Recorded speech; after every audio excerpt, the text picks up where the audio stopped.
C'est à Saint-Louis du Sénégal, dans le nord du pays, que le musicien Ablaye Cissokho puise son inspiration. Dans son 8e album intitulé Mes Racines, l'artiste parle de son histoire et rend hommage à ses aînés. Ma musique, c'est de l'eau, de l'eau.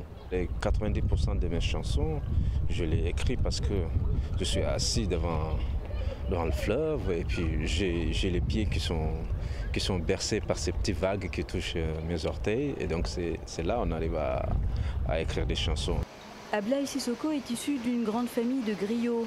L'artiste a grandi dans cette ville, réputée pour son festival de jazz.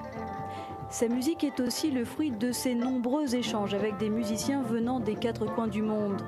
De l'Inde en passant par les États-Unis, Cissokho s'est largement nourri de ses influences musicales, tout en continuant à jouer de la kora, un instrument traditionnel ouest-africain. C'est un dialogue enrichissant pour les deux côtés.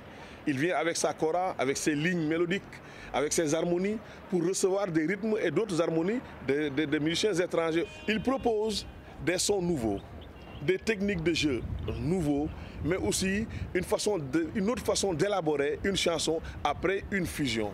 Chez les Cissokho, la kora se transmet de génération en génération. Cet instrument fait partie des légendes et de la culture mandingue.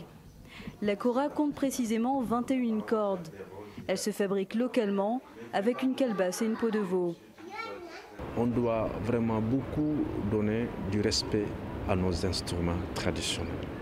Parce qu'aujourd'hui, les jeunes ont tendance à laisser les instruments traditionnels. Et c'est grave.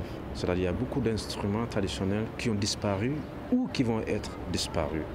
Parce que si ces griots-là, ils n'arrivent pas à se nourrir avec leur musique, ils ne pourront pas faire cette transmission à leurs enfants. Pour faire la promotion de ce nouvel album, Cissokho et ses musiciens se produiront fin décembre en France et aux États-Unis.